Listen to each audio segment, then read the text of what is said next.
My beloved brothers and sisters, we're talking about happiness. And happiness is something that, if you were to know, is one of the most searched words on Google and on social media, on the internet. People are searching for happiness, and it seems like no one is actually achieving that happiness. Perhaps because they are searching in places that happiness is not found, and perhaps they don't know how to achieve it, and perhaps they are looking at people who don't really have happiness. If I were to ask a young boy or girl, what would make you happy? They would normally answer with a materialistic answer. Very material. People would say, you know what? If I had the latest car, I would be happy. If I had the latest phone, I would be happy. If I had a nice home, I would be happy, meaning a house. If I had the latest perfume, I'd be happy. If I looked good, I would be happy. If I had the latest clothes, I would be happy. If I attracted the attention of others, I would be happy. Yet every single one of those will not give you happiness, besides that which is very temporary and very, very fake. Subhanallah. You can have the latest phone. It's not a source of happiness. It might make you happy for a moment, and thereafter, as soon as you hear there is another phone, you are unhappy.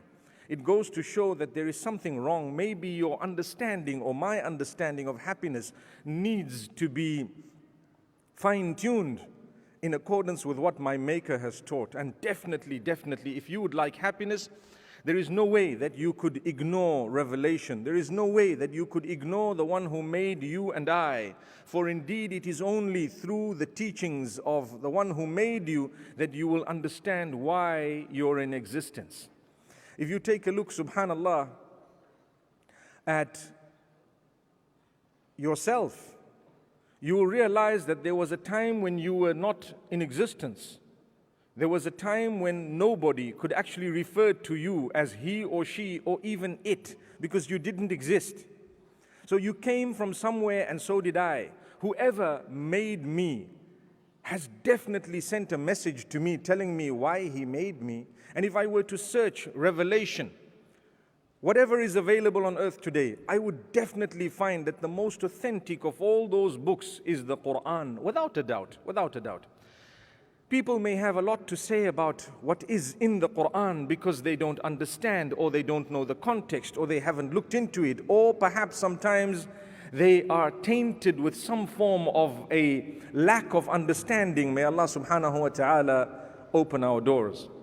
But if you were to look at Allah telling us, وَمَا خَلَقْتُ الْجِنَّ وَالْإِنسَ إِلَّا لِيَعْبُدُونَ, I have not created mankind or jinnkind except that they worship me.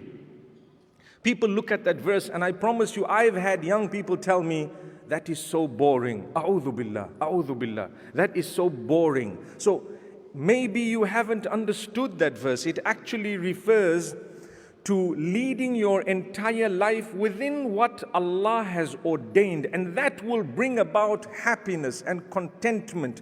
Happiness is a choice that you have. You actually would make that choice. You can be happy. People who are unhappy generally look at what they don't have. And people who are happy look at what Allah has bestowed upon them in order to enjoy it within the limits of Allah.